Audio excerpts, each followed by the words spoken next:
Welcome to the HBTVS Store podcast. I'm your host, William, and join me today will be Sean. Hello. And on this episode, we'll be discussing I Saw the Devil, the movie from 2010. It's a South Korean film that I had not watched until now, but I had seen images from it everywhere because it has the kind of iconic poster images with like the knife that has blood on it and stuff like that. So I remember seeing a lot of stuff about it and just had not gotten around to watching it. But I think it's like kind of just a must watch to check it off your list at least. You know what I mean? Just because there's a lot of stuff you hear about, and you got to kind of give it a watch just to see what it is. Mm-hmm. But yeah, so we'll be talking about I Saw the Devil. But first, we're recording this on Sunday, March 17th, and I went to HorrorHound, Cincinnati. So it happened this past weekend. I was there this weekend, and it was an interesting experience. So I went there with Julie because she was in the movie One Must Fall that was directed by Antonio Pantoja, and they premiered it at HorrorHound. So I went there to be able to see the premiere of that, and also went to the other like filmmaker events and went and did some different things while I was there.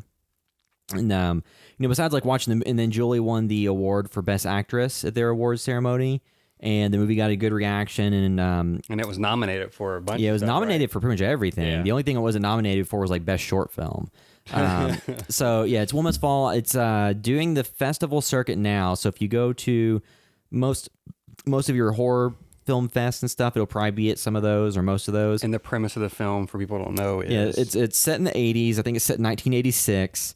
It's where a woman gets fired from her job, like an office job, and her friend end up working on a crime scene cleanup crew that cleans up after suicides and homicides. And while they're cleaning up a site, the killer hasn't actually left. The premise is there's like a big warehouse, and then while they're cleaning it up, they didn't actually, make sure the killer wasn't there. So it's just, pretty cool premise. It's set in the 80s.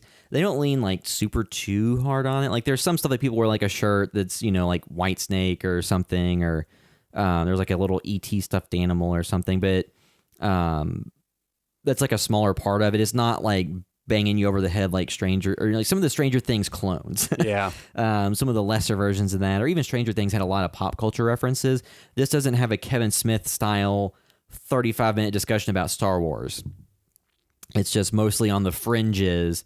And it's, a lot of it takes place at the warehouse, like the office and stuff. So no cell phones. Yeah, no cell phones, no big brick cell phones that weigh 15 pounds or car phones that are the size of most cars now. But yeah, so I enjoyed it a lot. Whenever you deal with like independent film that's under a certain budget level, because I don't know what the exact budget was, but anything you're dealing with that's under like $1-2 million, a lot of times it's hard for those to really come out in the end feeling like movies. And to more clarify that term, it's just there's a lot of stuff you watch, and it's like, well, this really doesn't have a narrative. There's really not character development. This is really just some cool moments or beats or gags strung together with some really weak story stuff. And that's a lot of those super low budget movies, or it's just kind of aimless, and it doesn't like, obviously nobody even cracked open a script writing book at any point or really kind of mapped out what made the movies they like work. Because there's a lot of them just kind of aimless, like somebody just kind of goes around killing people with no story. And sometimes those can work. Unconventional films can work sometimes, but sometimes you get those on the no budget level, and it's not really, it's not them trying to break convention. It's not understanding convention, maybe. Yeah, you kind of got to understand the rules to break them effectively. But yeah, so the movie, I enjoyed a lot. The effects in it that were in there were amazing because Vincent Guastini was the one who done that, and he had worked on a number of other like big Hollywood movies. Because I think he worked on some Kevin Smith movies and some other stuff. So somebody that was pretty seasoned that came in, did a great job. All the effects in it looked good. The movie looks great, sounds great. Something I'm thinking most people probably enjoy, especially people that like a lot of the stuff that we cover, because it actually is like good character development and character beats, which is kind of refreshing to see at a horror fest. Not to say that all horror is just blood and guts and stuff. I think a lot of movies just get really preoccupied with their premise over actually having characters you care about.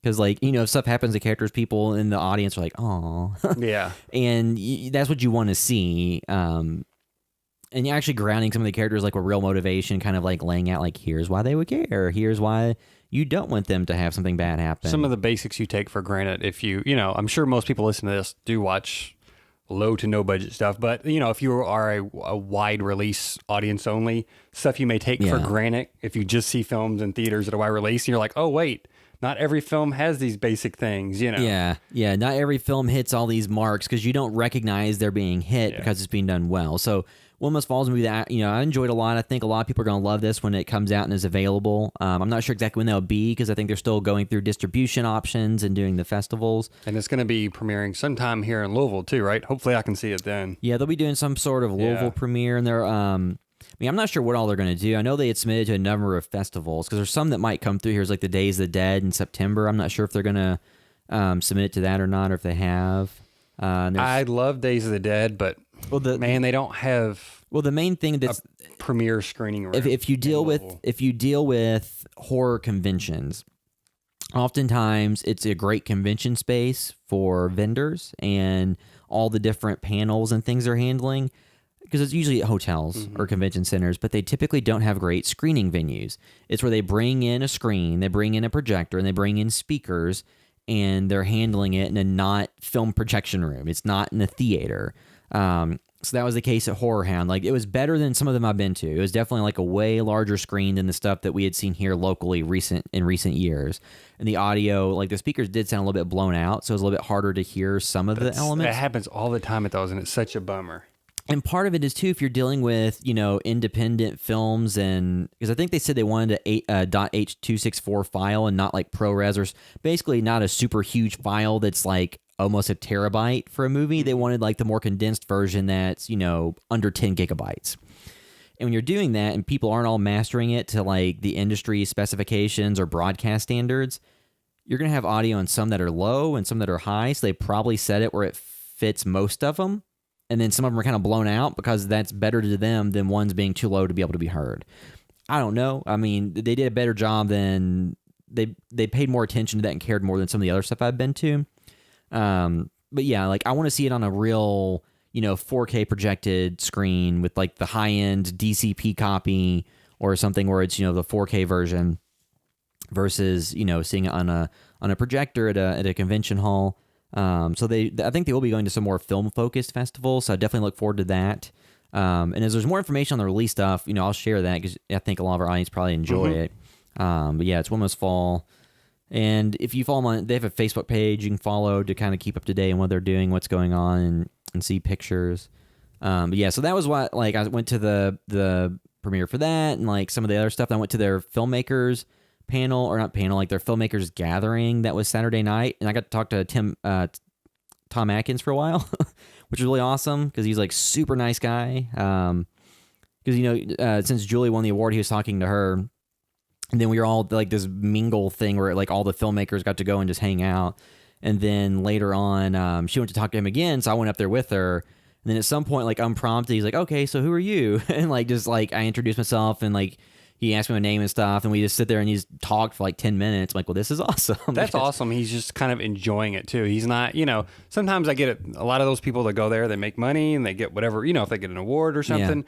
And they're doing it to make money and meet the fans. But at the end of the long day, they want to go back to their room and relax or go out to eat or something like that. I totally get that. After talking to fans all day, it's cool that he was just hanging out in the filmmaking. Because he won like the Legends Award from HorrorHound, but then he hung out at that event till 11 when it closed. Like he was there the rest of the night, really awesome, and just chatting with everybody there. And yeah, I got to talk to him. It was just super awesome to see like you were in Lethal Weapon. Yeah, I know, getting shot while holding a carton of milk. Yeah, and it was funny because they had like a little reel they put together of a lot of his different movie roles. They had him saying cocaine a few times and a bunch of different things he often uses one-liners in different movies and series.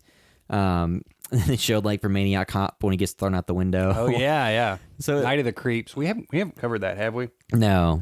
Yeah, that's a awesome Tom Atkins. Yeah, and then they had like the Halloween thing where he's like, "You gotta make it stop." Yeah. So they had like some of the scenes. And it was just awesome talking to him, and he's talking about like just acting in the industry and all this stuff. And like I heard him on podcasts recently, and it sounds like somebody who even they came up through the industry in like decades past, like gets it, like isn't somebody that's kind of, well, the way things used to work are great, and we should keep it that way. Somebody that kind of understands like what was going on then and now, and just seems really cool and aware of things. So it's always awesome when you meet somebody that's in a lot of things you've seen and they're genuinely a nice person and seem to be very happy to be there and enjoying himself. Yeah. Because a lot of times you go to those things, like you said, not naming any names because I don't really remember any of the situations, but I'm sure like the stars are a little bit more remorseful or regretful that their career didn't go well enough that they have to go and get autographs signed to make ends meet. Yeah. Sometimes there are people who were once A-list and are now not, are a little bit more... and it's none of their fault either. It's just if that's not their scene or their thing, I definitely see them wanting to go in and be friendly as they can and sign autographs and get the paycheck for that, and then like get back out. Yeah, Because that's if it makes the fans happy and they're good to the fans, and you know what I mean. Like, there's no problem with them walking out the door whenever the convention floor closes. I mean, because I'm a nobody, not even dealing with film, just people that I know in real life. I'll be at the grocery store and somebody catches me that wants to talk about something that I really don't care about, and then it's kind of like, like you're talking to them and you just keep getting further and further apart, and then eventually they're almost yelling and don't take a hint. Or but the worst is the person that keeps just following you along. Because there's some people who are close talkers and I don't care much for that, so then I'll end up like cornered because I keep backing up and they keep going forward. I feel like there was a lot of that in college, like in the eating, in the sack or the eating areas. It would like you'd bump into somebody from a class and then suddenly you guys were eating lunch together every day. Yeah, and then you're like, oh. But like I got to talk to a bunch of different filmmakers at the festival that were awesome. Like I said, it was just interesting. It was like Tom Atkins was super nice. I was super glad I got to meet him. And Julie said, he was just being friendly and nice to her, out of no, like didn't have to. He was just being nice and friendly and asking her questions about her background and stuff. So that was all super awesome. And then got to talk to a bunch of different independent filmmakers that were talking about a lot of, interesting subjects. And it's just interesting seeing how a lot of people think about things. I didn't actually get to see many of the other films though, just because we were actually there. We went during the day Saturday instead of staying around at the convention. We went out and got brunch at a restaurant, and then went out to some of the breweries and did tastings, and then went back for the evening. We'll awards. go back and pick up my award. Yeah, I mean, Julie didn't think she was going to win it all. Like I thought that she would. I mean, not having seen anything else, and part of it's just like when. I don't know if this sounds bad or not, but like a lot of independent film, when you give a female character in horror like a more well-rounded arc, a character arc that's not around being like an object of like desire, romantically or sexually, and there's actually like more of a grounded character arc. Because there are a lot of movies that do that, but a lot of them claim to do that and don't really. They promote it as such, but then it's really the same old, same old. Like I said, I didn't get a chance to see the other movies there, and some of the movies there were directed by women, so I'm sure that there are things I want to check out and give a look. It's just the way the schedule, a lot of the movies are overlapping, and like when things are screenings, there was 2 screening rooms. And we just wanted to go out and actually see the city some, because Cincinnati's fun. Yeah, it's a bummer about piracy and stuff, because like it would be awesome to, just to be able to like, hey, if you went to the festival, if you went to there, you can log into the site and watch all the films that were there if you didn't manage to see them. You know what I mean? Like, but granted, I know they probably want to fill those rooms and stuff, but yeah, because you want everybody to be able to, you want people to go there, and then part of the festival is to get awareness there and to get awards and to get recognition, and for you to be in contact with different people who are buyers or film acquisition studios. The really good ones, you just have to pick and choose, and you always miss stuff you want to see or whatever. Yeah, because I've heard people go to because one of the guys I was talking to said he got into Sundance because like a friend, he was in the area and his friend was there and couldn't go one day, so let him use his pass. And he's like, which movie do you even go to see? Because there's no information on some of these, and they're not on IMDb yet. Yeah. Or they're in production with no plot synopsis, so you don't really know what it's about. Like, how do you know what to go see? And you just have to talk to people that are friends of friends that know who these directors or actors are and can point out, like, yeah, here's what I think you should see. Mm-hmm. At least with these, you have a little bit more forewarning. And most projects now usually have like a Facebook page at least with some stuff going on, so you can find out about the movies. I mean, when I used to go to Fright Night here, like it would literally just be a sheet of all the films. Yeah. And you would go around to the booths, and they have a booth and they have flyers, and you would look at it and be like, does this poster look and synopsis look cool? You know what I mean? And sometimes it was literally, I'd just see the title of it and be like, well, just go watch this. And that's all it was, which was exciting too, because sometimes you saw some cool stuff and sometimes you didn't. But yeah, that's always fun at festivals though, just discovering new stuff, walking in, you know what I mean? Or just like seeing on a list and like, well, I guess I'm going to watch one of these films. Yeah. So like I said, I definitely want to check some of your stuff out, but right now it doesn't do a lot to recommend a lot of it because a lot of things are maybe a year or more away from being available anywhere.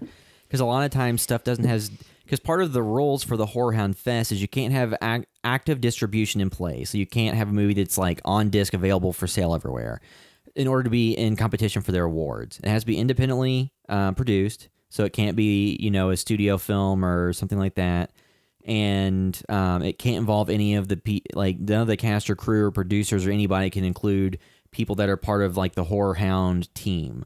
So they have films that screen there out of competition, which I think is a very class move to make it very clear that nobody who's involved with the festival has films that can win awards. Because sometimes you'll see festivals where it's really set up just to give awards to something that the festival producer, was involved with. As a investor, financer, producer, actor, director, whatever.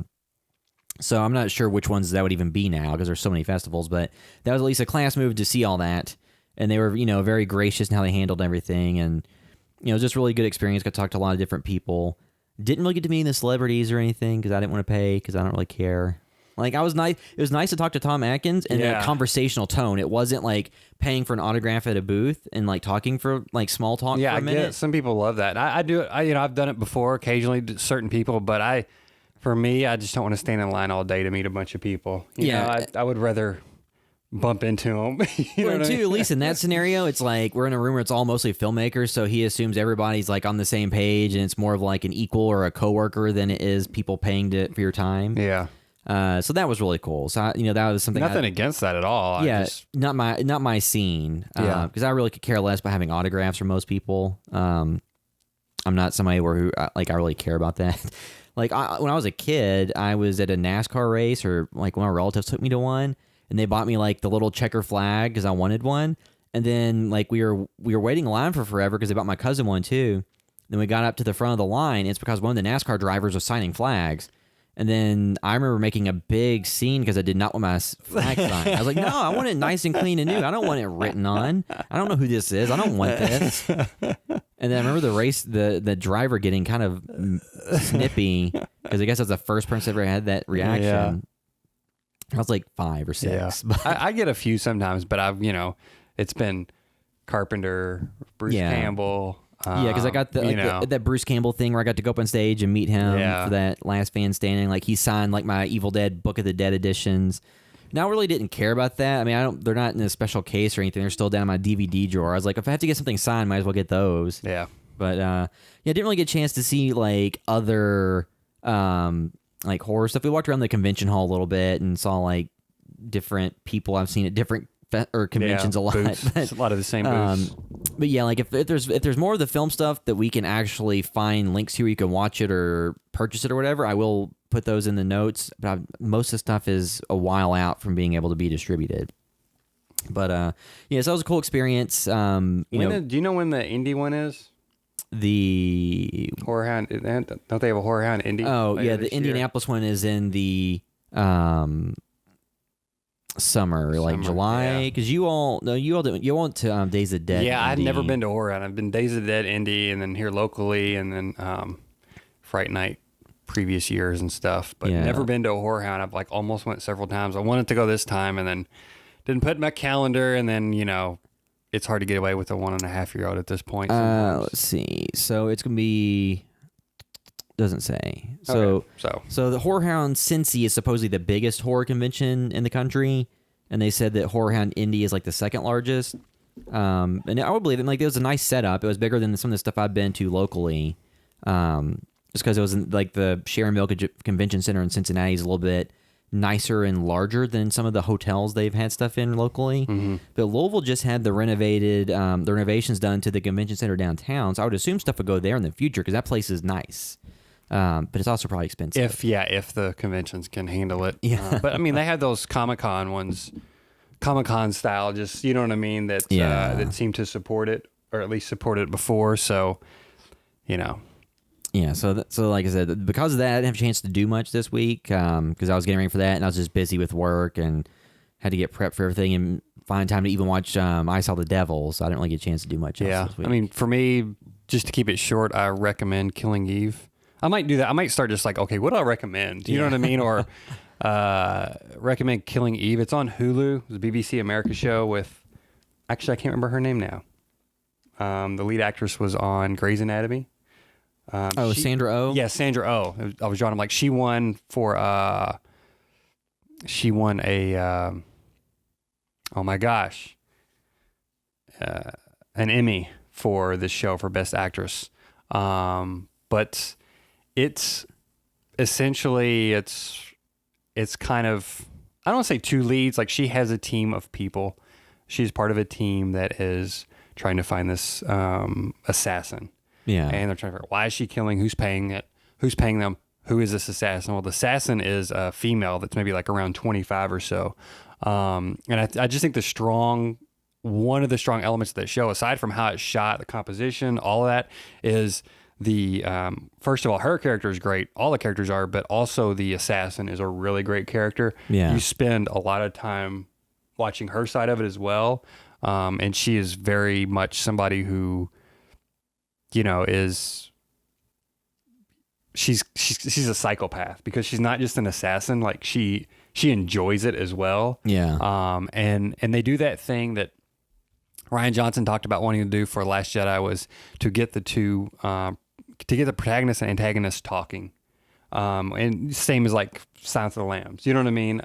Or Heat, when they have like that classic diner scene. That's what I was thinking of too, and I was going to bring up Heat. Just that dinner scene. That's exactly what this film or this show does as well. Is it gets them two talking, and they have and it's not right away. I think I'm like 5 episodes in. They have a very interesting relationship developing. Yeah, and I think there's 2 seasons now. I don't know if I have no idea where this goes. I don't know if this assassin is her opposite for this entire series, or if it's just maybe this season or whatever. I have no idea where this goes or how it ends, but very, very good show so far. Just some great music. Like I can hear the theme in my head, which is a good sign on the music. Like I said, it's shot really well, edited well.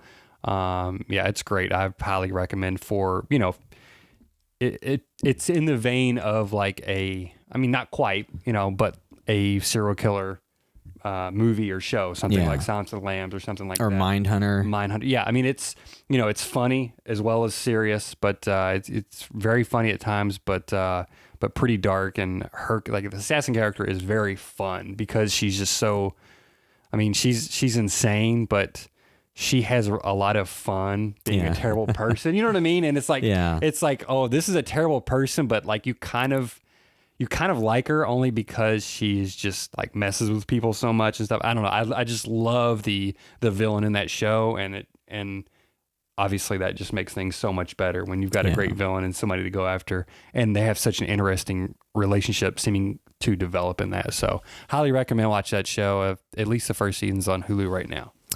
Yep, so that is available on Hulu. So now we can move into our discussion of I Saw the Devil, which is from 2010, and that's on it's on Netflix, or no, it's Hulu. No, Hulu and Shudder, I believe. Hulu and Shudder, because I watched it on Hulu. Yeah, so that was Hulu and Shudder. So, so the basic premise behind this, I'll go to IMDb. So I don't. Did you know anything about this before you started watching it? No, I did not. So basically, the high-level synopsis is a secret agent extracts revenge on a serial killer through a series of captures and releases. So I think that's a good enough synopsis. I mean, the movie, I watched it because there's a lot of the South Korean films, very different subject matter in a lot of them, but a lot of them have like a similar milieu or feel or kind of grounding. So if you love one, you're probably going to enjoy a lot of the others. And if you just can't get into it and hate it, it's probably not really changing your opinion. But I would say that something like I Saw the Devil, there's, no supernatural element to it. It's all reality based and character based. So there's not some of the kind of out of left field stuff you get. Or, something like Okja has kind of this kind of out of left field, really cartoony. That's a fantasy type movie. You know what I mean? That's almost like an animated film come to life. Yeah, as opposed to this one, it feels much more grounded and, sets things up in a kind of, standard way, and then kind of escalates things along the way. And it's a movie where there are some good like gore elements and some good fight scenes and stuff. I don't think that the fight scenes are as elaborately choreographed as, some of the craziest stuff I've seen. But it's still definitely enjoyable. And to see, like a good twist is a lot of times in these serial killer movies, it's cop, detective, whoever, trying to figure out who the killer is and catch them. And it's a lot of cat and mouse where they almost catch them and they only really have a confrontation towards the end or something. As opposed to this movie has your confrontation, not in the end. And then because you're kind of leading up to that. And then after that, it's just continual. And there's a bunch of back and forth and escalation and things that happen. And yeah, it's not like a traditionally structured film either. I mean, not that it's like slow or anything. Like, it is set piece after set piece of violent fight scenes, and the lead in this, he essentially is just like a complete badass. He is like top of his game, and he has no trouble dispatching basically anybody else. Yeah. But the whole point of it is he doesn't necessarily want to like get revenge by killing somebody quickly. He wants to make them suffer. And that's a different angle. And that's why I think this film is interesting. One of the things is that it is not a typical revenge film where it's like, I just need to kill this person. Yeah. And it's almost like the scene in The Devil's Rejects in the house, but for an entire movie, Yeah, because basically the premise is, if a killer kills a woman that's the guy's fiance, girlfriend, wife, I forgot exactly what their relation was, but like his partner. So then to him, it's not enough just to find and kill the guy because he could have done that pretty easily. He wants to give him a taste of what he's done to others, and just to make him know fear and to do something that can cause him to have as much emotional distress as he can cause to get back. And, kind of takes off from work and goes on this spree with the intention of just taking this dude out or, and going after like multiple suspects too. Basically just taking all the suspects that are on the board and just working his way down until he figures out who it is. Luckily, the movie narratively makes it where one of the suspects is the guy, because otherwise it's just aimless and goes nowhere. But they set it up. And I was like, okay, so now this is what this is going to do. It's going to set up this kind of cat and mouse game. There's going to be fight scenes and stuff like that. And then the confrontation happened a little bit earlier than I thought it would. And then from that point forward, it just kind of escalates and goes kind of all over the place. And I have these moments where there's these different like fights or little set pieces that occur, but they're not over the top unbelievable. It's not superhuman abilities or the kind of over the top, action you see in a lot of different movies in this kind of like genre. Yeah. It's not dudes flipping out of a window and drop kicking 3 people and John Wick doing like gun fu. And I have the Blu-ray, so I was watching some of the like behind the scenes stuff and the fight choreographer and director and stuff talk, obviously, because there are. I mean, this film, it's a revenge thriller horror film, basically. I mean, the gore in it is extremely intense. Yeah. I mean, I really think a lot of the gore scenes are, and the way they're handled and kind of the way they present it, like you wouldn't really see in many mainstream American films. I don't believe. You know what I mean? Yeah. Like just the brutality of some of that. Like, we have the Saw films and torture porn, but this, they don't often show somebody laying on the ground bloodied with like a heavy implement using to bludgeon them in the face, and they show it hitting and show like their face like getting more bruised up to where it doesn't look like a face anymore. Yeah. So like this film is also about those fight scenes. You know what I mean? Like this is like thematically, it has basically kind of one point. It's not like multiple layers. This is almost like, hey, you want to see a film with like awesome fight scenes and somebody, a different type of revenge tale. Like this is that film, and it relies heavily on those. Just like a comedy. Like sometimes it's just like, okay, we're here for the comedy bits, and the other stuff is window dressing sometimes. That's how this film is. It has one point, and it drives it home through the violence, I believe. And I think the violence isn't there just for the sake of flat out entertainment. It is this point of like, the hero essentially is extremely brutal, and like, is he doing the right thing? You know what I mean? Under the right conditions. And like, without getting into too much spoilers, like the things he sets into motion causes other people to get drawn into conflict and injured or killed that would not have been otherwise. Yeah. And he does show like some level of remorse or concern, but not a lot. Yeah. And the point I was going to bring up about the fight choreographer, they said basically with these fight scenes too, it is like pitting a high schooler versus a grade schooler. Yeah. You know, and that was, they said it was actually kind of challenging because most movies that they work on are two experts fighting and two equals. And they said with this, they weren't making two equals. It was one person who just dominated the other one. And also too, it wasn't about him just beating him. It was about through the fights of each person he fights in this film is inflicting as much pain as possible and basically torture during the fight scenes, which is again, a very interesting element. And I love the way all the fight scenes are shot. You know, they are exciting, but they also keep wide tracking shots sometimes. There's an amazing sequence inside of a car. That is, you know, kind of something like out of Children of Men. But with stabbing. There's so many of it. And also too, for being a horror film, it's very vivid as well. Like there's so many reds and greens and orange colors, but they are ambient lighting. They're not just thrown in there. Like it is all environmental. Well, and two, being shot, so it's back from 2010, shot on film, and just has like a nice tangible look to it that sometimes gets lost down a little bit of the digital stuff, depending on how like some stuff is like too clean. And this one had just enough grit to the image being shot on film that it gave it layers, but still looks like super sharp and modern. I mean, I think this is like a beautiful film. Like I think it's like, you know, it's hard to find a better looking film. Like you can find films you think look like that you prefer stylistically, but what they were trying to accomplish, I think it is so beautiful, but it also has enough grit to it where it's not super dirty looking, but it is grounded in that film stock enough to make it feel as dirty as what's happening, but also it's not like, you know, it's not all shaky cam, you know what I mean? Like it's not shot like The Wrestler or Black Swan, and I love those films, but or you have like the Bourne Supremacy and that's a better Ultimatum where they had a lot of the handheld shaky camera work for the fight scenes. And in some cases that can work very well, but a lot of times I think once it worked successfully for the Bourne films, a lot of others decided to replicate that so that they could skimp out on having to shoot like an actually choreographed fight scene.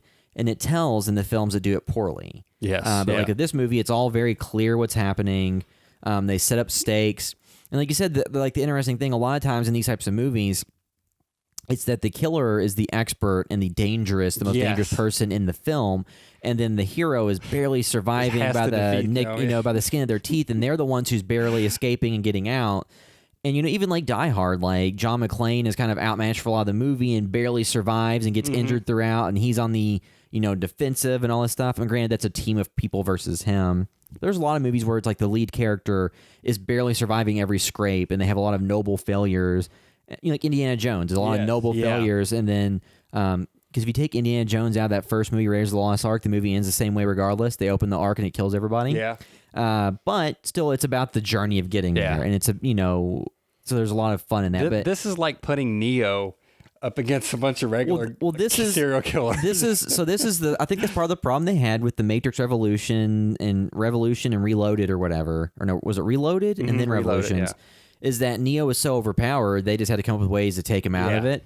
And then I think that just stretches the narrative out. So in this movie, it's the reverse, where the lead character, who's your protagonist, is the one that's prevailing in these, and it's anybody else that's surviving by the skin of their teeth. Like there's some close calls for him because unexpected things change the situation.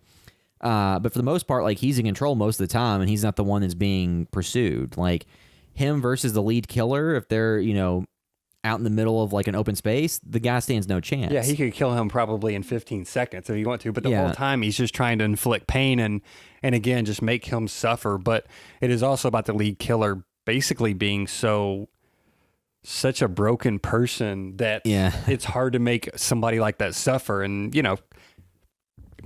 okay, I think we can probably get into spoilers now. Like, I love this film. It's not one of my favorites of all time or anything, but it's one that I probably last watched it all the way through right around the time it came out. So it's been a while, but it's always one that I'm like, I wanted to go back and watch, and I kept meaning to, and I want you guys to check it out just because it is an interesting revenge film. It's not like, it's not structured like any other one. It's not the same setup as a normal. It's set up the same. The setup, but the execution is totally different. Because a lot of times these movies, the way they'll work is, just you have a killer and you can do like a rape revenge film from the perspective of a woman, where they rape them and attempt to kill them, and then they get, their comeuppance or whatever, because like Revenge was like that recently. Or you have the movie of a male character's female, they fridge him because that's a term now. If you fridge the female love interest of a male character just for the purpose of the male character's development, because like in this movie, the main character, his fiance, wife, or whatever, or girlfriend, has no arc. She's just there and then gets killed just to set the events into motion. But that's also like that term fridging is more recent. It's not something that was really prevalent 10, 15 years ago. But like the female characters in this movie, for the most part, are essentially just used to motivate the male characters' actions and decisions and reactions. So it's not like they're fully formed characters that are getting their due. It's mostly just kind of to set things into motion so that the main character. I don't want to butcher by his names and yes, me too. So I'll just say like the Secret Service, our protagonist, is set into motion because of that, and it's just on this single-minded mission. And then there's a lot of stuff, trying to think, there's a lot of like those kind of payback movies where somebody's getting revenge for something. Like, was it recently like the Death Wish remake? Bruce Willis, like in the movie, like his wife gets killed and his daughter gets raped or whatever. I mean, that's the original Death Wish. I don't know if that's what the story is in the new one, but somebody has something bad happen to women in their life and goes on revenge against the guilty party or parties. And I feel like the first Death Wish at least kind of questioned that a little bit. You know what I mean? But in this, definitely, you see some negative fallout to what he's doing. It's not like we say with full spoilers for this point. Yeah, so we'll hit full spoilers. It is on Hulu and Shudder. I say go watch this film just because it's just one you need to check out because it's a different type of revenge tale, and it's beautifully shot. The action scenes I think are wonderful. It's the story is pretty basic. But it's handled well for what it is, if you like action films. And I would say, too, like when you look at this compared to some different films that come out of South Korea, like it's not outlandish or kind of grounded in weird supernatural elements.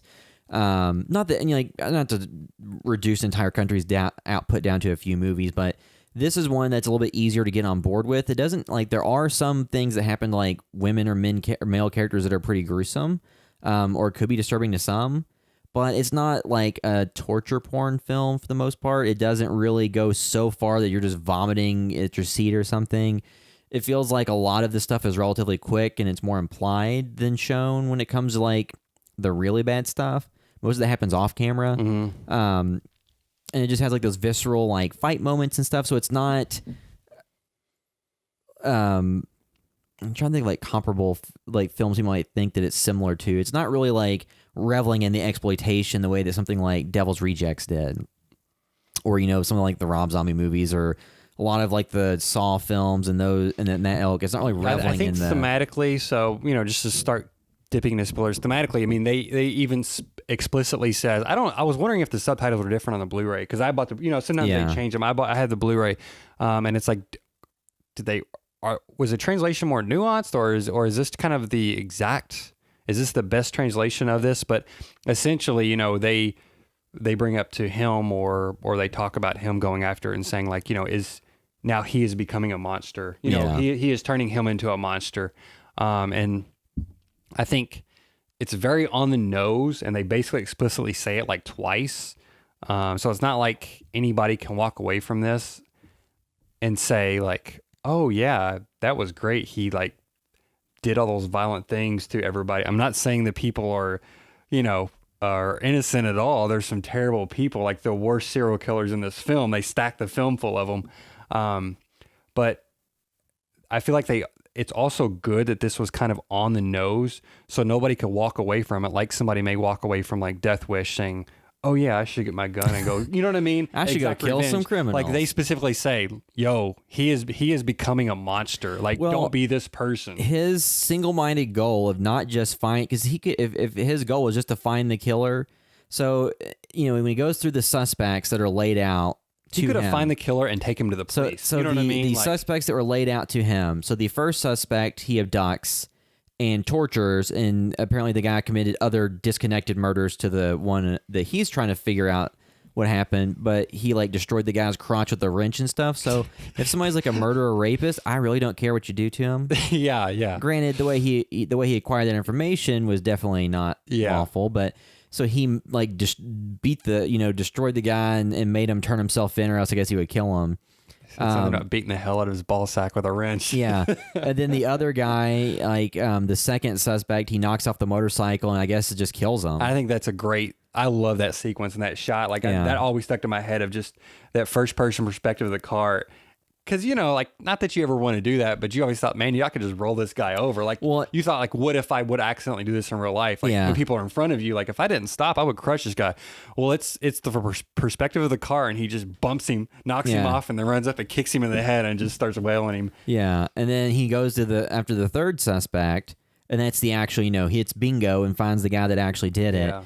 And then he, goes to where the guy is and interrupts his, attempted rape and murder of a schoolgirl. And it wasn't clear exactly how far he got in that process, but the girl is able to escape, I'm assuming, because the main character gets there and gets into a big protracted fight. Yeah, this guy specifically, they say, like, he likes to have pleasure before he kills. Yeah. But they don't like lean into some lingering explicit rape scene. The girl screaming like no and showing. Yeah, so I think they were reserved in the right spots in this film. Because luckily, like, it gets interrupted because the guy, our main character, like, yells out his name, and then he, like, hears it and is like, what happened? And then they have the fight scene that involves, like, a sickle and a bunch of cool different implements. And it's really just, like I said, a lot of times it's where your protagonist is surviving by the skin of their teeth, and the antagonist is the upper hand. And in this one, it's the reverse. Of the protagonist has the control the entire time and is able to eventually like choke out the guy, leave him with some money, and then but disable his vehicle so he has to get a ride home. Put a tracker in him. Yeah, he gives him a tracker that he would have to, in the words of the other agent, get diarrhea to pass. Yeah. So then and that's another thing too. Not to skip ahead, but I can't imagine any other mainstream film watching one in theater where somebody is sifting through diarrhea to get a fill out. Like, so like there's just so much stuff you can see in this film, and it's not like it's not a film shot for $100,000 or they have some resources. Yeah, even it's just a crazy looking film that goes places. And then so you have like the element of once they're playing the cat and mouse game, immediately the guy goes and gets a cab when he leaves and kills the driver and the passenger. I kind of had to look that up because I'm like, what's going on? They were guys, because I was like, who's the guy in the trunk? They were thugs that had robbed the cab driver and put him in the trunk. Oh, so they were, and I guess he maybe kind of could pick up on that or whatever. Because you see the one guy kind of going for his knife or something. Yeah. So those guys had robbed because again, I think the taxi driver or the guy posing as a taxi driver was very funny in that. Yeah. Because he's like over talking, like, man, you're so lucky, you're so lucky, you're so lucky. And then he's like, what's wrong with you? And then it's just a beautiful 360 fight scene, and they were talking about how hard that was too. I think they said that was maybe one of the hardest things to do because they basically put a car on something that spun, so the camera didn't spin around, the car did, and of course it was all blue screen. But I got thinking probably because just the viewfinder of being able to track the action, and I think what was hard about it was the timing on the fight scene because it's like long takes. Basically, when it spins around, certain things have to happen at a certain time so the camera gets a clear shot of it. You know what I mean? So it's like, think about how hard that was to nail the timing. I think they said it maybe took them like a month to do that. Like the greenhouse fight took a month. Like many of the fights took like a whole month to do. Yeah, because stuff like that, when you have, the timing of that element and it all kind of flows and doesn't seem, because a lot of stuff gets cut up into a million pieces and then it kind of is disjointed and doesn't flow right. Whereas a lot of this stuff felt more kinetic. But did you see the journey of like your killer who just like, what happened? Like, what's this guy's deal? That's when he wakes up with like all that money too. Yeah. That's when even the audience is like, wait, what the hell is happening? Why did he give him money? Yeah. So then, you have that scenario. I'm trying to remember what all happens in order. Because like at some point, like there's does he go to the cannibal? No, he goes to get goes to a doctor basically. Yeah. And then he tries to, go after one of the nurses. Yeah. He comes in again. Yeah. Beats him up again. Then I think he goes to his cannibal friend's house. And again, there's a cannibal in this movie too, who's just having a casual dinner conversation, eating flesh. And the whole time too, the lead actor is going back to the father of the victim as well. So who he also, even though he has tries to get him to stop later on, he's also complicit. He was complicit in the beginning of it. And that's, maybe why, he ended up getting his as well, because he he started him down this path. And I'm not saying many people would probably not do the same thing. Yeah. You know what I mean? But it's the nature of what happens and the revenge in this film. Yeah, so you have that scenario like where there's a shotgun that gets involved. Yeah. And then shotgun, the hallway shotgun shot. Yeah. Again, I always remember that. He's of course there's like 3 people in the house. He fights a couple of them. Yeah. And then I think he falls on tacks and falls down. He fall down and he has a shotgun and he runs up and kicks it out of his face. Like, I love the way that shot. Just so many of the fight scenes, the way they're shot just feels so powerful. Well, and like the only time that he really is, kind of doesn't have the upper hand in every scenario is in the house with the multiple people and the shotgun at play. Yeah. Because the rest of the time it's kind of just, child's play, just kind of playing with them. And so you have like that part. And then the next scene is like he goes to the hospital and the killer is there too and overhears the discussion about the tracker and remembers getting it and then goes to like pharmacy and steals a bunch of drugs and he knows will make him have violent diarrhea to get rid of the tracker. And then he goes because then he knows who the guy is and then goes after the father-in-law or whatever of the his confidant and goes to him and kills him in a very brutal fashion. Well, he kind of was. Didn't he grab his hand when he comes in there? I believe whenever he goes. So I guess his sister-in-law or whatever also comes in. She maybe gets killed, but I think when the lead character goes into the house finally, I believe the father like is squeezing his hand some a little bit, and I think he kind of is moving his eye. I'm not for sure, but he gets dinged hard in the head many times. Yeah, with the weight. Yeah, and that was a pretty brutal scene. Yeah. And then then you have the part where the killer then is he's on the loose and he's like a step ahead just because he then knows what's going on. So he says he's going to turn himself in because that would not give our lead character the satisfaction of getting what he wants out of him. But then he has the cool scene where he finds out where he's at. He reverses and breaks the door off of his car. And then does like a 360 spin and knocks the killer into the car with him. And he's able to knock him out and before the cops get on and take him back to the lair. And then this is where he sets up the scenario because earlier in the movie when he was doing the investigation, he went to the killer's parents' house and they informed him that he had a son and like talked to his mom and dad. So he kind of realized he was trying to figure out when he has the killer back in his lair torturing him, like what's going to make him break, what's going to make him finally feel something. And at first he thinks he's afraid, but he's really not. He's just kind of going along. He's like, just do it.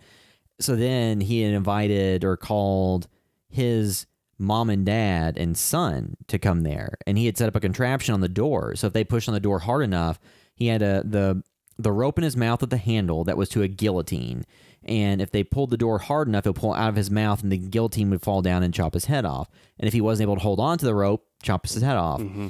And then when eventually his parents try to come in the door enough, it pulls it out of his mouth and chops his head off. When they open the door, his head rolls up to them. Yeah. There's a few different decapitations in this movie. Yeah. All pretty gruesome and great. Like even when they find the girl's head in the beginning. Yeah. That is great, because it is horrifying. One guy starts throwing up. They both get scared. And then all the media rushes, everybody rushes, and then the guy's carrying the box and he trips and falls and it rolls out in the road. Like, I love that dark humor that also, it's in this film as well, and it is in many South Korean films that I think is normally handled so well. And like the final setup is like, well, what could he do to break this guy? So I guess what it is, because too in the scenario, like earlier in the movie, like his mom is more of forgiving or thinks of him highly, but his dad's like, oh, he's a monster. Yes. And his son, mostly, you don't really see anything about his son. Or you don't really get any substantive information about what the relationship is like. It's just that he hasn't been around. Yeah, they said he basically abandoned them all. Yeah. And you don't really know if he ever felt remorseful or it was just he didn't want to get killed. You know what I mean? Like, I don't know if I don't think he ever actually felt remorse, because then the lead character kind of breaks down afterwards. And as he break down, is he breaking down because it's over with or because he almost feels remorseful for, maybe the lengths he went, what the outcome was? Well, because and two, like, was that really fair to his son and his mom and dad? You know what I mean? Yeah, because a lot of that too, like if he had just, when he got the guy in the light or the greenhouse, if he had just captured and killed him, then a lot of people wouldn't have died because that caused a lot of people's deaths during the course of that. Yeah. So I mean, you go into how much of a monster did he become in his pursuit of who he saw as a monster. Yeah. If he had just captured him and released him in a place where no one else was around and just killed him slowly, that's one thing. But the way he did it was pretty likely the others would die.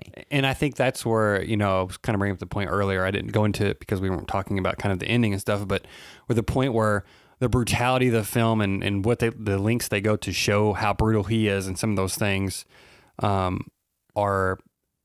is the point of the film. You know what I mean? Because it's like, how much of a monster, what is he doing? You know what I mean? And granted, he is up against monsters as well. He's up against cannibals and serial killers. Yes, but he is also, equally becoming a monster too. And I think that's where the gore isn't there just only for gore's sake. It is to kind of show the extremeness of... Well, it's to reiterate like the graphic brutality of what's happening all around, and it's not just our lead character or his, the villain in pursuit.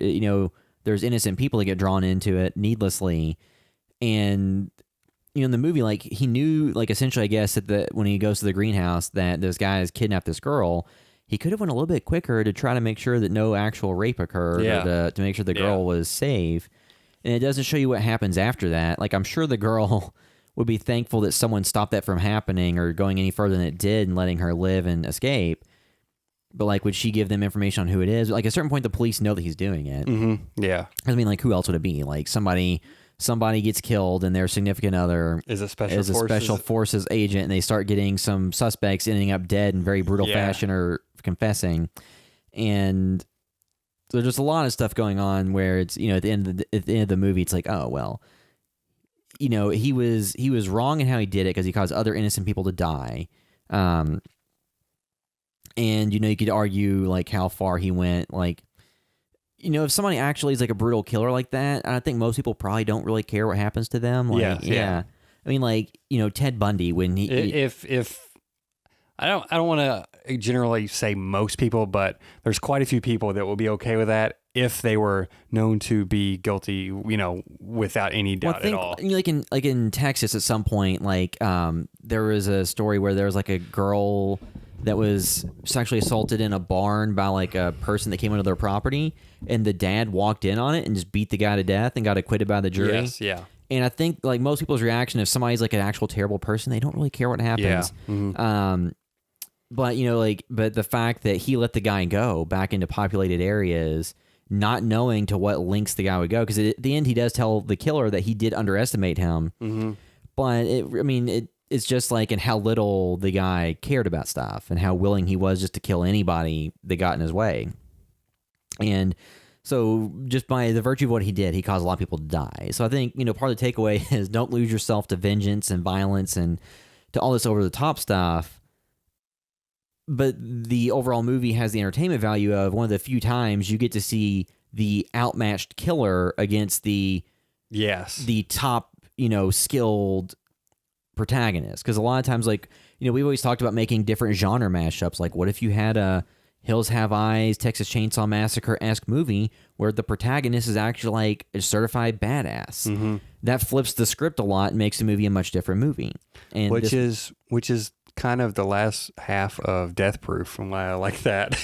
Well, yeah, because Death Proof is like a guy that's a stunt man that goes after women to kill them, but they're stunt people themselves. Yeah, at the end of it, he goes after the wrong women. And you have like the big character turn of like what happens when he's actually not in control. Yeah. And in this movie, the difference is the killer, when he's not in control, doesn't flinch as much. He's still kind of like what's going on, but he's not scared. Mm-hmm. He's just trying to survive and scrape by. And you never like this movie is not one where you're kind of like rooting for the anti-hero or the bad guy, because he's not even really entertaining. Because there are movies where there's he's entertaining. He's a great actor, but he's not somebody you fall in love with. Well, yeah, just like trying to think like because there's like some like TV series like where the was it Mindhunter, that one serial killer, like the actor that played him, was so entertaining that you enjoyed seeing him on screen. And you're almost like, oh, don't kill that guy. But in this movie, even though the guy does a great job, or in just the like scenes, Devil Rejects, the Devil Rejects. Yeah, but he's not like driving it so much. You're like, oh, he's just really lighting up the screen with humor and depth and blah blah blah. It's more just like, oh, he's very effective at this role. Yes, and I want to see him get killed. Yeah, he was the lead. He played the lead in Old Boy as well, so it was a nice reversal on that. This was also directed by. He did The Good, the Bad, and the Weird, which is a very good kind of Western. South Korean film, and that stars the lead actor from The Host. Yeah. And then this guy also did, what was that? The Last Stand, the American film with Schwarzenegger. Yeah, like one of his post-governor Derek movies. said he watched it as well. I watched that when it came out just because I was a fan of this and The Good, the Bad, and the Weird. But that's also a pretty decent film as well. I like that movie. But the car thing too, in the behind the scenes, they were talking about how, on an American production, they have many rigs and everything, and it wouldn't have been as big of a deal. They said they have nothing like that or experience with it. So basically they put the car on a forklift essentially and put the tires on like little rollers and just drove it straight down the street and just had him jump in the side of it. And they said they almost ran him over and stuff. So like they really, I think, pushed the limits of what they were able to accomplish in this film with the fight scenes and everything. Like it is thematically pretty simple. It has a point. It tells it.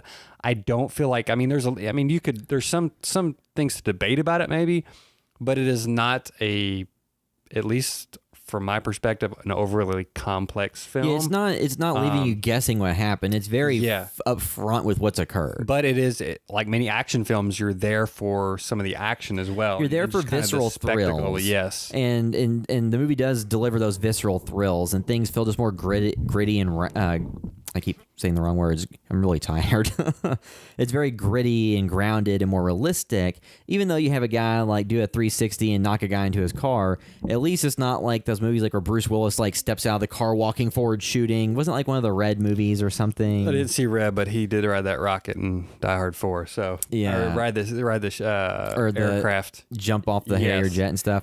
But yeah, so it doesn't have like the super over-the-top CGI heavy stuff. It all looks like practical and, like you said, sounds like pretty dangerous for some of it. Because it is different watching like where the filmmaking industry in these different areas of the world is different. Because they obviously had some resources, but it's not like here in the U.S. where you have like, in Atlanta, L.A., all these places, just like tons of studios with, all the green screen stuff and people on standby that can do anything you want. Like, like just as quick as you want it. They may have that more now, but it is fun seeing people deliver films from parts of the world where there isn't the Hollywood system in place, and it's just kind of people, because this film would never get made in that manner in the U.S. with the budget. That's what I'm saying. I don't think this, as far as I know, this was I think it was a big success. It was a big film there from what I know, and I should have done more research before, but at the time when it came out, when I was waiting for the U.S. release, I remember thinking, oh, this was like a huge film there. Like this, the closest thing to this was maybe like a Fincher film where they let him get away. Like he is able to, I think, display some brutality like this, but he still doesn't feel like one at all. You know what I mean? Like he's the closest thing, but this feels like, I don't know, Saw mixed with a martial arts film mixed with, I don't know what. It swings for the fences, you know what I mean? And it really, really goes for it. If you really change around the timeline of events in 7 and laid out more stuff, you could have a similar I saw somebody compare this to 7 as well. Because 7 is much more about the, methodical nature of figuring out what's happening and showing you the aftermath, what the killer's done, and then you coming to understand what he did and how gross it was. That makes that movie feel dirtier than it really is. Yeah. As opposed to this movie shows you the stuff happening, at least like the violence, like in the fights and stuff. It actually shows that happen. And this is just like set piece after set piece. I think of like interesting setups or fight scenes.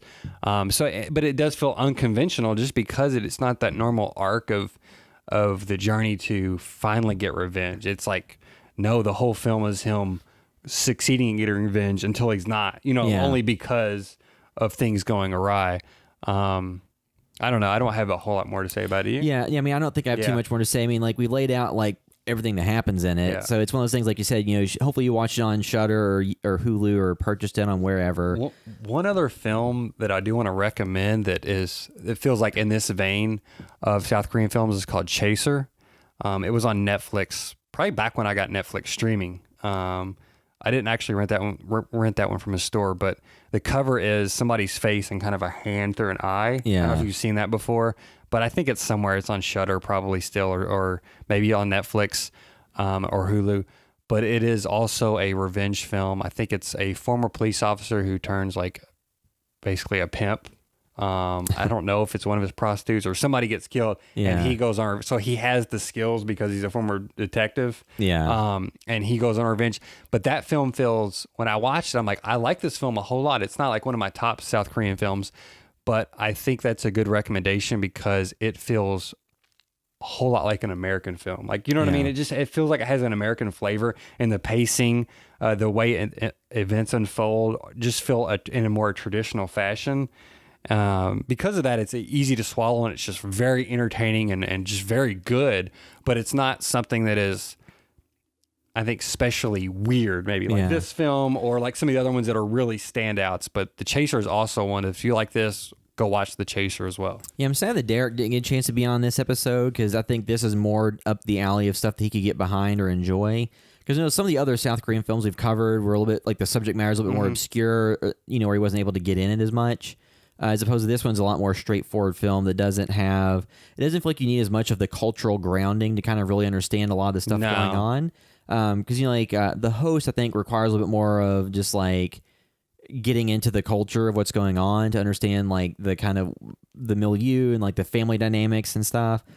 As opposed to this one, it's a pretty straightforward story. If you were to remake this as an American film and just change the language, it'd probably be about the same. I don't think there's any cultural specific things about it. You know what I mean? Even the host, is about police and bribery, and like there was like so many things and the that family film touches on. And it was just like there was so many thematic themes running through that film, and just every little element just felt so ingrained in that culture, and that's why I loved it too. And just I love the family story.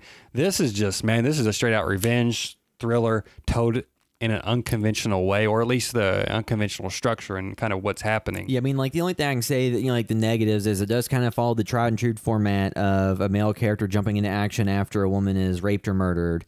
And I mean, that's a lot of revenge films. I was thinking about that, just thinking about our own stuff. I'm like, I love Killing Eve too. I was thinking about, I love that character, the assassin and stuff.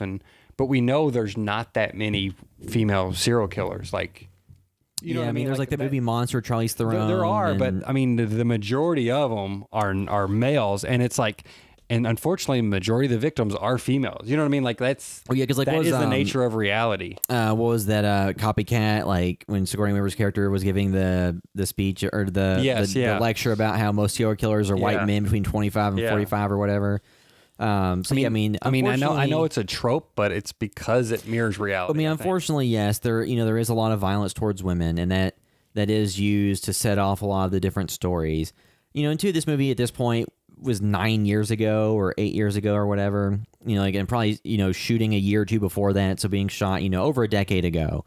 And there's a little bit more allowance to be like, oh, okay. I mean, because like it all sets up and then kicks off into gear, and it doesn't really linger on the sexual aspects as much. Like it's more implied than shown. I think for me, there's not much I would change about modern day because, I don't like certain inclusion in stories when it doesn't service the story. Pushing an agenda just to push it never helps anything. Yes, yeah. And at this point, like, I don't think this is a movie you would remake for America because I think enough movies have covered similar ground. I would just more be interested to see that director take on American properties with that aesthetic and eye for action and stuff. Yeah, I mean, like I said, he did The Last Stand, which was very much, that's probably PG-13 maybe. I don't know what that was, but that was very, it was a Schwarzenegger vehicle. It was probably R, but nothing too violent. It's R. It was R. It was a pretty fun film. Nothing extremely special. It was Schwarzenegger's return. Yeah, it was like post-governorship movie. And that's why it was like his return, and from a director I liked a lot.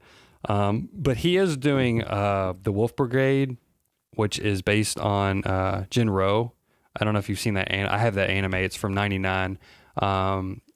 Basically, the soldiers in it kind of look like the soldiers from Killzone, the Hellgas. Oh, yeah. But this was prior to that. So kind of like the modernized Nazi-ish look stuff. Yeah. So there's an anime of that, and there might have been, I guess there's probably a manga too, but I like the anime quite a bit.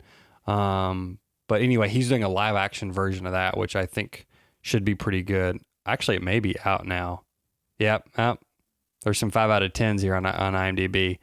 But I don't know why I was thinking there was some sort of I Saw the Devil remake, but maybe there was just talk of that a long time ago. 'Cause I'm sure most properties do get thrown around for remakes that are hits overseas. Yeah. And then some things translate to that being an approach you would take, and some really don't. Adam Wingard was going to be doing it. Oh, yes, I do remember that. Yeah. But let's see. Sorry, I'm scanning over. This is from 2017. It was like an update, and he said it's really sad if it doesn't happen, but I think this is in regards to that. But it's fine too because I got plenty of big things coming right now on Netflix. So yeah, because Adam Wingard did he directed their adaptation of Death Note, and he's doing like the King Kong versus Godzilla movie, and I don't know who I would pick for this film for a remake because I guess Adam Wingard with like You're Next and The Guest would be somebody that made somewhat of sense. Not a bad choice at all, but I don't know who my dream American remake director would be for this, one of the directors of John Wick or something. Yeah. I don't think there's enough substance there for Fincher to handle it. But yeah, just somebody that can go really gritty and dark, but not. Let Spike Lee direct it since he did such a great job with Old Boy. I skipped that remake. Did you watch it? I saw parts of it. Yeah, I love the original, but I like skipped Josh the remake. Brolin. I like some of Spike Lee stuff. I like, but it seemed like a miss. But so I guess I'll wrap up our discussion. Do you want to give it a score out of 10? I mean, for me, like again, it's very simple, but I just love that it does something new and fresh with it. Like I would. And I just think so many scenes in this film are knockout. Like I probably give it like an 8.5 maybe or so. Yeah. I kind of think it's essential viewing, but it's not one I'm going to watch over and over all the time. Like there's way more nuanced storytelling. Or yes, yeah, and especially if we're just categorizing a whole country like South. There's South Korean cinema that this is maybe. I don't know, probably not my top 5, you know what I mean? But it's definitely my top 10 I think, South Korean films that I've seen. But I also think it's really good. Like it's a movie where I think it's more about the journey than the destination. As opposed to like Seven. You kind of saw where it was going as far as thematically. Seven, you have a lot of people where it does leave you with like that very impactful ending that, is a huge pop culture moment now and inspires a lot of memes and stuff.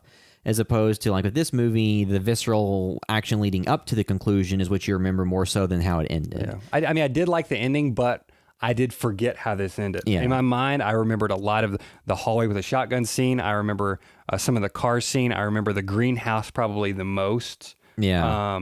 I remembered all those things more than I remember the end of this film. Like I couldn't even remember exactly how it ended, but it had probably been 7 years since I saw it or so.